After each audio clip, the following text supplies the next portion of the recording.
warahmatullahi wabarakatuh.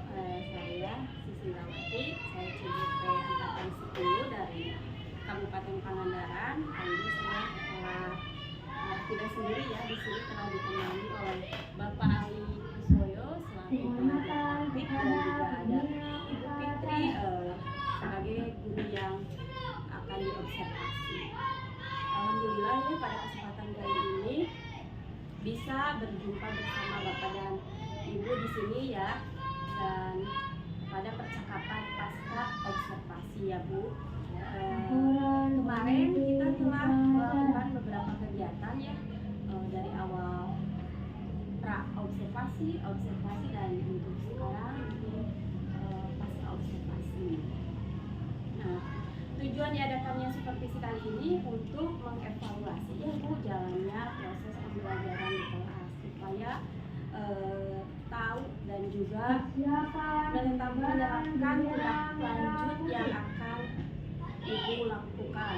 Nah, sedangkan tujuan diadakan percakapan pasca observasi ini yaitu untuk kegiatan observasi kemarin yang telah Ibu lakukan ya dalam mengajar di kelas. Baik Ibu Fitri, apa kabar hari ini? Alhamdulillah sehat Ibu. Itu Bapak Ali gimana kabarnya hari ini? Alhamdulillah, kalau kita diberi kesehatan, langsung aja di sini saya mau bertanya ya, bagaimana perasaan Bu Fitri saat pembelajaran yang baru saja Ibu lakukan di kelas? Baik, perasaannya tentu senang ya Bu ya, karena menurut saya secara pribadi bahwa pembelajaran yang saya lakukan itu sudah sesuai dengan RPP atau modul ajar yang saya buat. Rasanya senang, bahagia, apalagi bisa bertemu, bertatap muka secara langsung dengan peserta didik saya di sekolah. Menurut Ibu Fitri, apa yang berjalan dengan baik selama pembelajaran hari ini? Baik, ada beberapa hal yang memang sudah sesuai dengan apa yang saya inginkan gitu ya, dan sudah berjalan dengan baik. Aku ulangi lagi dari awal. Tarik berdiri, Niko berdiri. Berjalan dengan baik gitu ya. Tetapi ada Tiap dari awal lagi. sesuai dengan apa yang saya inginkan seperti itu. Nah, apa tujuan utama dari pembelajaran yang Ibu rancang untuk sesi? Oke, untuk tujuan utamanya kemarin kan saya menggunakan beberapa media pembelajaran ya Bu ya, yang menunjang untuk pembelajaran yang saya berikan kepada peserta didik saya. Kemarin itu tentang norma ya Bu ya. Jadi setelah peserta didik saya melihat tayangan video tentang norma, saya berharap peserta didik saya dapat menyebutkan beberapa norma dengan tepat gitu ya. Terus juga nanti kemarin juga setelah melakukan diskusi gitu ya, peserta didik saya Serong kiri. mereka juga dapat memberikan contoh-contoh maju 2 langkah, kaki kiri 1. Baik sekali ya Bu. Terus serong kiri lagi. Ibu Fitri mempersiapkan dari Terus menghadap kiri. semua siswa itu bisa mencapai tujuan tersebut.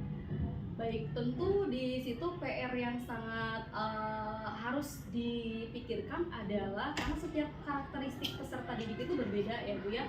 Karena pasti setiap peserta didik itu berbeda dari gaya belajarnya, berbeda dari semuanya ya. Tentu di situ saya sebelum melakukan pembelajaran saya harus mendiagnosa Balik kanan. dulu ya. Saya harus mengelompokkan dulu mereka sesuai dengan gaya belajarnya, sesuai dengan kemampuan Mundur 1 langkah. sehingga di situ saya membuat satu Mundur, pembelajaran Bapak. sesuai dengan pertama bakat dan minat mereka, yang kedua juga dengan gaya belajar mereka, sehingga saya berharap dan memastikan bahwa semua peserta didik di kelas saya bisa terfasilitasi dengan baik dan diharapkannya dapat menyerap pembelajaran pada saat itu dengan baik. Nah, terus bagaimana cara Ibu Fitri memastikan keterlibatan semua siswa dalam pembelajaran? Baik, untuk Balik memastikan kanan. peserta didik saya mengikuti pembelajaran dengan Kerjakan. baik, tentu seperti yang sudah Ibu ikuti kemarin gitu ya Bu ya, saya sudah membagi peserta Balik didik kanan saya lagi. secara berkelompok gitu ya, dan bisa dilihat juga keaktifan mereka gitu ya, mengikuti pembelajaran dengan baik. Nah, kalau ada anak yang sedikit tidak mengikuti karena beberapa hal tadi yang sudah disampaikan, saya mencoba untuk melakukan pendekatan kepada mereka untuk agar memberikan motivasi kepada mereka agar mereka ikut bergaul untuk bisa mengikuti akan berdasarkan tadi yang sudah disampaikan oleh saya, mulai dari gaya belajarnya dan juga bakat dan minatnya. Tentu nanti di LKPD yang kemarin saya bagikan juga berbeda nih, karena kan di awal kan tadi udah ketahuan ya bahwa setiap anak ada yang berbeda gitu. Jadi LKPD-nya nggak bisa disamaratakan dengan orang yang atau dengan peserta didik yang memang secara keseluruhan mumpuni gitu ya, dari secara intelektualnya atau gaya belajarnya gitu. Jadi mereka itu dibedakannya dari itu tadi gitu. Biar terfasilitasi maka akan saya berikan sesuai dengan kemampuan mereka. Terus apa strategi atau metode yang Ibu Fitri gunakan untuk mendorong siswa misalnya berpikir kritis dan kreatif? Baik, kemarin pembelajaran yang saya ambil adalah pembelajaran PJBL ya dia, Project Based Learning. Itu memang pembelajaran di mana mereka itu harus berpikir kritis, karena di awal saya sudah memberikan pertanyaan tematik kepada mereka biar mereka mau berpikir. Terus untuk aktif dan kreatifnya di situ kan saya juga ada pembelajaran yang secara kelompok, kemudian juga mereka juga harus ke depan mempresentasikan apa yang sudah mereka kerjakan di LKPD tersebut. Saya rasa mungkin itu menjadi salah satu strategi saya yang digunakan agar peserta didik saya bisa berjalan dengan lancar dan akan menimbulkan peserta didik yang aktif, kreatif, dan inovatif. Terus bagaimana ya cara Ibu Fitri memberikan kepada pembina upacara? Oke, umpan balik yang diberikan, saya kemarin memberikan kayak semacam reward ya Bu, baik itu secara ucapan, hebat kayak kemarin ya Ibu lihat sendiri, tepuk jempol kanan, jempol kiri, hebat itu. Atau kemarin juga saya sudah menyiapkan kayak semacam door prize ya Bu ya, untuk kelompok teraktif akan Ibu berikan door prize ini, dan kemarin sudah terlaksana. Nah, bagaimana cara Ibu Fitri menilai pemahaman siswa itu terhadap materi pembelajaran Ibu itu, misalnya udah sepaham atau belum, bagaimana caranya? Baik, oh ya, dengan cara memberikan penilaian di akhir pembelajaran. Kemarin saya memberikan penilaian di akhir pembelajaran ya, karena mungkin idealnya pembelajaran itu bisa berjalan, bisa dibilang terserap atau tidak, atau sukses atau tidak mungkin dari hasil asesmen yang saya lakukan setelah selesai pembelajaran tersebut, sehingga nanti saya akan bisa melakukan refleksi kepada diri saya, apakah hari itu sudah di atas KKM semua atau masih ada yang belum KKM, atau memang ada beberapa anak yang memang harus mendapatkan perhatian khusus. Disitulah saya kemarin sudah memberikan asesmen di akhir pembelajaran seperti itu, bukan hanya di LKPD yang secara kelompok, tapi peserta didik juga saya berikan asesmen secara mandiri. Jika Ibu Fitri bisa mengulang pembelajaran yang kemarin ya, bisa apa yang akan Ibu Fitri lakukan secara berbeda misalnya? Baik, kalau saya diberi kesempatan untuk mengulang pembelajaran yang kemarin gitu, mungkin saya akan lebih konsen kepada pengondisian peserta didik di awal mungkin ya, karena memang kebetulan kemarin juga di awal pembelajaran gitu ya, di awal pembelajaran, sehingga kalau ada peribahasa mengatakan tak kenal makanya nggak sayang, karena waktu di awal-awal ya Bu. Jadi disitulah saya kalau dikasih kesempatan untuk kembali ke kelas untuk pembelajaran yang kemarin adalah saya akan mengondisikan terlebih dahulu peserta didik saya sampai benar-benar mereka siap untuk mengikuti pembelajaran saya, karena di awal seperti yang Ibu sudah sampaikan kemarin bahwa ada ketidakkondusifan ya di awal, tapi kemudian selanjutnya mereka bisa mengikuti pembelajaran dengan baik. Terus adakah langkah selanjutnya yang akan Ibu Fitri ambil untuk mendukung kemajuan siswa berdasarkan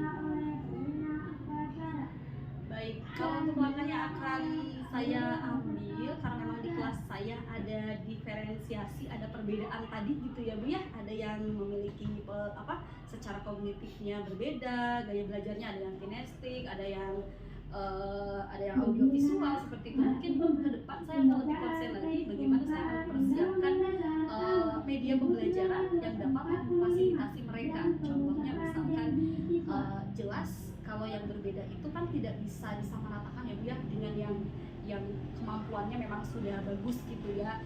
Nanti saya harus membedakan, kalau kemarin kan video tayangannya sama ya Bu ya. Nah mungkin ke depan saya akan mencoba mencari strategi pembelajaran yang lain, misalkan membuat video yang berbeda untuk yang suka audio visual harus lebih detail atau seperti apa, untuk yang lebih suka ini jadi harus memfasilitasi mereka sehingga nanti pembelajaran IPA saya bisa berjalan dengan aktif kreatif seperti itu. Oh ya. Apa hal utama yang ingin Ibu Fitri tingkatkan dalam pembelajaran?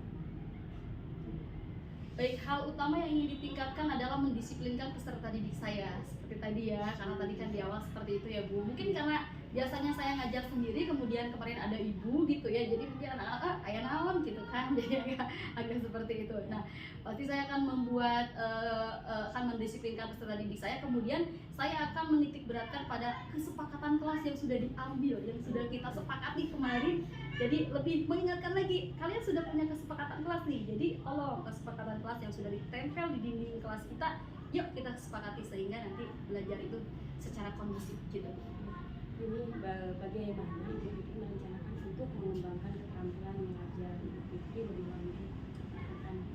Baik, karena apa ya, seperti bahasa itu, peribahasa mengatakan carilah ilmu sampai ke negeri Cina ya Bu. Nah ini berarti menjadikan motivasi kepada saya, di mana saya jangan pernah merasa berbangga diri dan berpuas diri, karena sejatinya manusia tidak ada yang sempurna. Nah dari situlah kita harus mau belajar, harus mau mencoba, harus mau menggali, tidak malu bertanya tentunya, dan pasti harus terus belajar lah Bu. Misalkan dengan cara saya termotivasi nih sama ibu ini mengikuti CIP misalkan seperti itu, atau nanti ada pelatihan-pelatihan yang lain, atau mengerjakan semua kegiatan di plafon Merdeka mengajar seperti itu ya Bu.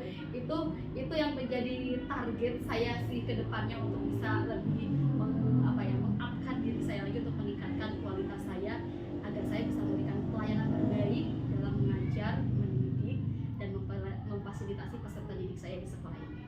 Ya baik Ibu Fitri, terima kasih banyak atas waktunya. Sama-sama Ibu. Dari awal ya pasca observasi bersama Ibu Fitri, dan hari ini saya sudah mengamati bagaimana cara mengajar Ibu Fitri. Mungkin secara garis besarnya sudah sangat baik, mudah-mudahan kedepannya lebih bisa meningkatkan lagi ya Bu, apa yang menjadi tujuan tujuan Ibu untuk lebih memfasilitasi anak dalam gaya belajarnya mungkin ya Bu. Mungkin cukup sekian ya. Terima kasih banyak. Saya tutup. Waalaikumsalam warahmatullahi wabarakatuh. Ya, terima kasih Bu Susi dan Bu Fitri ya, sungguh luar biasa tadi pengamatan yang saya lakukan, semuanya tidak terlewat dari yang prinsip coaching ya. Yang pertama ya, kemitraan dengan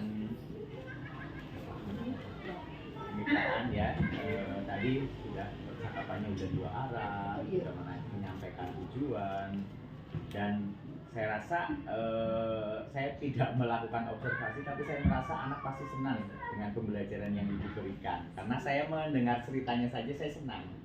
Nah itu makanya saya tadi melihatnya sudah ke tahap lebih lanjut, jadi sudah tahu. Terus Bu Susi tidak memberikan saran gitu ya.